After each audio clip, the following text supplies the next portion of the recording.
strength, discipline, courage, freedom, autonomy, creativity, gratitude, and joy.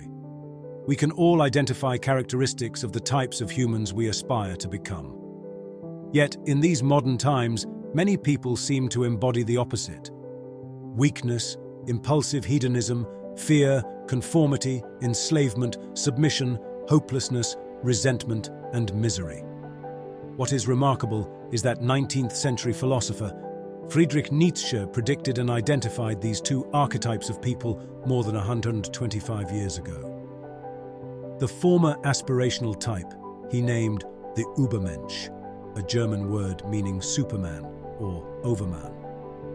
The latter he named the last man, part of the herd, and grimly predicted that this was the inevitable consequence of the progress of postmodern, civilized society in the wake of the death of God. He argued that only by aspiring to and taking action to ultimately become the Ubermensch could humans be spared from this fate of becoming the deplorable last man. In Nietzsche's profound book, Thus Spoke Zarathustra, Nietzsche described man as a bridge between animals and the Ubermensch. He saw humans as something for us to strive to overcome and reach beyond. In this video, we'll explore Nietzsche's conceptions of four types of people: the Ubermensch, or Superman, creative geniuses, higher humans, and the herd, the group which personified the last man. My interpretation of Nietzsche's work is that he saw a pyramid of types of humans, with the vast majority of the population being categorized in his thinking as the herd. At the top of the pyramid, he saw the Ubermensch as the ideal for us to aspire to. He held a small number of individuals in high regard, such as Goethe, Beethoven, Napoleon, Dionysus, Julius Caesar, and Jesus Christ, although the latter was a complex relationship to say the least. He saw these figures identify with some, but not all, of the characteristics of the ideal Ubermensch, such as immense creativity, independence, strength, or the ability to define their own values. In stark contrast to the Ubermensch, Nietzsche identified the herd, a group to which the last man would belong. Nietzsche used the term the herd to describe the majority of people who live according to conventional morals and beliefs, without questioning their validity or origin. He was highly critical of the herd. He saw their conformity as suppressing and stifling individual creativity and excellence.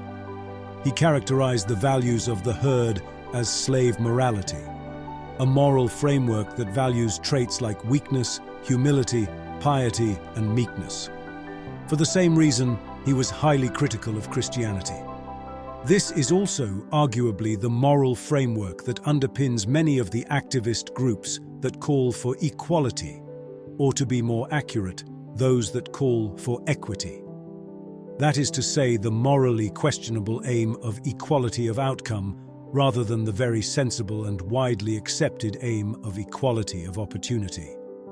Nietzsche saw these people as being driven by resentment, secretly disguising their will for vengeance with calls for justice. "You preachers of equality, to me you are tarantulas and secretly vengeful. But I shall bring your secrets to light. Therefore, I laugh in your faces with my laughter of the heights. Therefore, I tear at your webs, that your rage may lure you out of your lie holes, and your revenge may leap out from behind your word justice.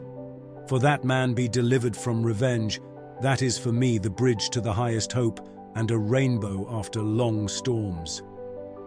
He saw the danger of this type of herd morality ultimately leading to nihilism, the belief that life is devoid of intrinsic meaning or value, and could see people in the herd leading a life that lacks purpose and authenticity. He also saw it leading to mediocrity as individuals and as a species.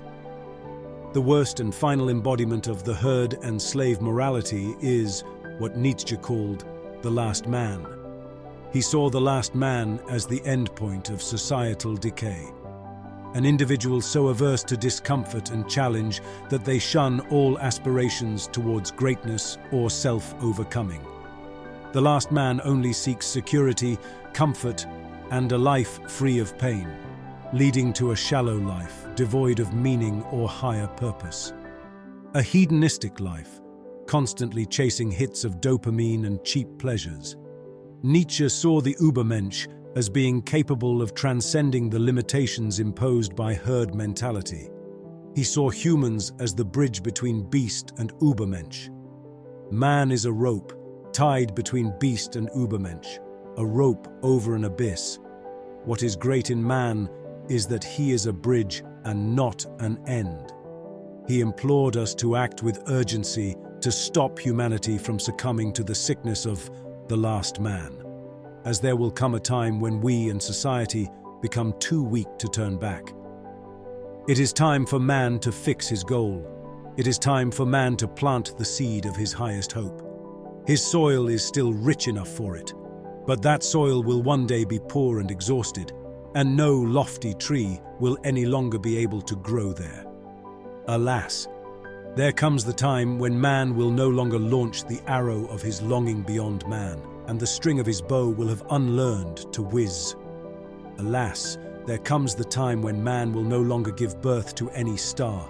Alas, there comes the time of the most despicable man, who can no longer despise himself. Lo, I show you the last man. As the bridge between the herd and the Ubermensch, he saw two types of people: creative geniuses and the higher humans. Creative geniuses were a very rare breed in Nietzsche's eyes. The likes of Wagner, Goethe, Schopenhauer, Socrates, Da Vinci, and Ralph Waldo Emerson. He saw people like this as the pinnacle of human creativity, with the potential to transcend conventional norms and values. Very few of us are lucky enough to justify being held in such high regard as those rare geniuses. However, Nietzsche also categorized a group he identified as higher humans. People in this group are more numerable than the extremely rare creative geniuses, but far rarer than those in the herd. We can be Nietzsche's higher humans. Nietzsche's higher humans embody qualities such as those identified at the outset of this video: strength, discipline, courage, freedom, autonomy, creativity, gratitude, and joy. It is within this group that I believe we should all aspire to.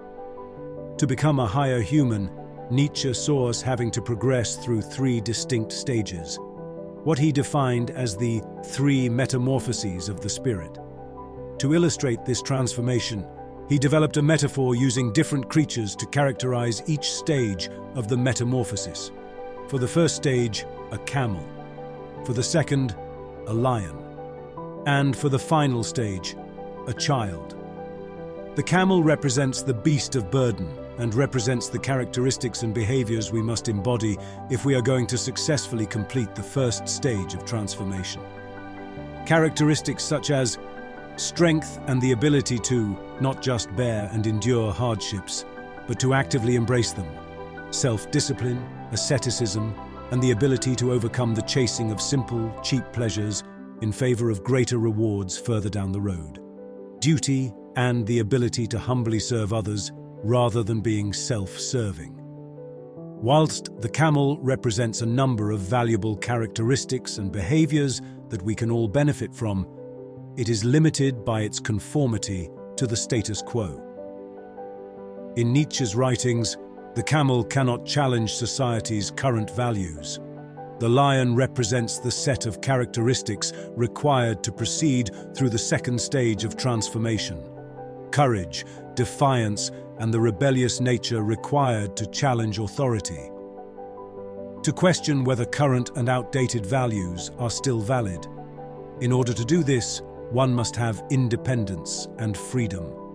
Without this, we are not free to act or challenge, and in some cases, we are not free enough to even think or speak. Many of us chase progress within a hierarchy, when we should be seeking to exist outside the hierarchy. It is within this stage of metamorphosis that Nietzsche also introduced the dragon as the beast that the lion must defeat. The dragon embodied external authority and conventional morality, and represented the obstacle to self-overcoming. The goal of this stage of transformation is for the lion to slay the dragon. Nietzsche summed this up in the following quote: "Here the spirit becomes a lion who would conquer his freedom and be master." Who is the great dragon whom the spirit will no longer call Lord and God?